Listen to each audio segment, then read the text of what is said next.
When we do things that we love together, it doesn't really matter where you come from. Today we have an event. Everybody pops up with an idea, each based on his background, tradition, family.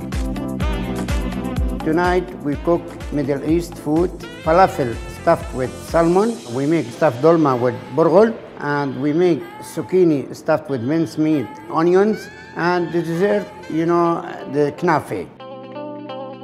With Chefs for Peace, we are a melting pot of so many flavors and traditions. We don't talk with the politics. We talk only for kitchen. When you go into kitchens, you can see chefs really stressed and nervous 2 hours before the dinner. And when you come into the kitchen, when we are cooking, everybody is really calm. And I think one of the reasons is because we really trust one another and no one will let other one fall. The idea behind our organization, Chefs for Peace, is to show the world that 3 religions can live together in peace and harmony. We're together for 17 years, since year 2000.